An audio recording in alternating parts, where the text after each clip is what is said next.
आपल्याला अतिशय चांगली माहिती दिली, याबद्दल सर्वांचं अभिनंदन।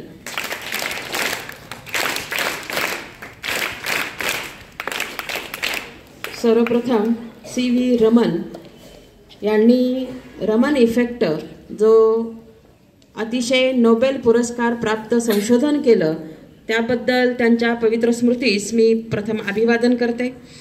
आणि विज्ञानाचा मूळ उद्देश हा सृष्टीची रहस्य उलगडणे, त्याद्वारे सत्याचा शोध घेणे हा आहे।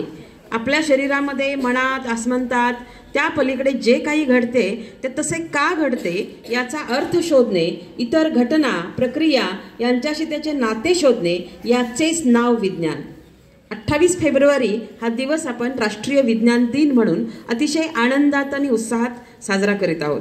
खरं तर मुलींनो, जगाच्या पाठीवरती भारत हा डेव्हलपिंग न राहता डेव्हलप्ड कंट्री म्हणून उदयास येत आहे आणि त्याच्या पाठीमागं सगळ्यात जास्त मोलाचा हातभार आहे तो विज्ञानाचा, सायन्सचा।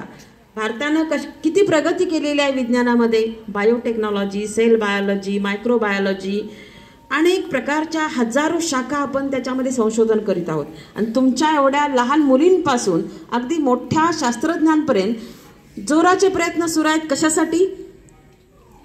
की भारतानं जास्तीत जास्त प्रगती करावी, वैज्ञानिक शोध लावावेत आणि विज्ञानाच्या जोरावरती अगदी घासून पुसून आपण जे अनेक प्रयोग करतोय त्या प्रयोगाच्या मार्फत भारत हा जगामध्ये प्रगतीपथावरच नाही तर एक ग्लोबल महासत्ता म्हणून उदयास यावा।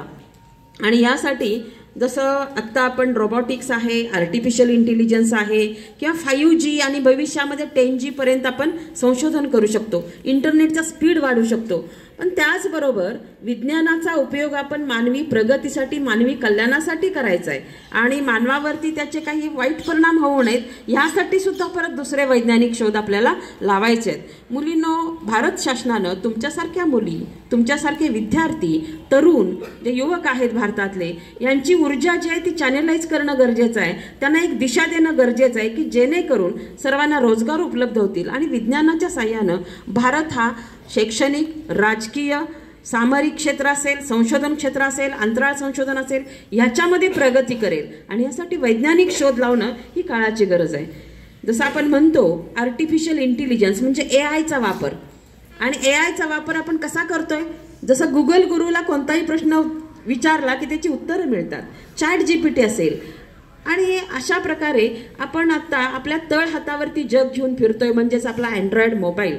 भविष्यामध्ये काही चिप्स येतील की त्याच्यामध्ये अनेक मोठ्या स्वरूपात डाटा आपण साठवू शकू। सॉफ्टवेअरमध्ये भारत हा 1 नंबरला आहे। सॉफ्टवेअर डेव्हलपर जे असतात, तुमच्यासारखी मुलं इंजिनियर होतात आणि ते सॉफ्टवेअर डेव्हलप करतात, तर भारत जगामध्ये 1 नंबरला आहे। कारण भारतीय तरुण हे वेगवेगळ्या क्षेत्रामध्ये अतिशय चांगली प्रगती करत आहेत।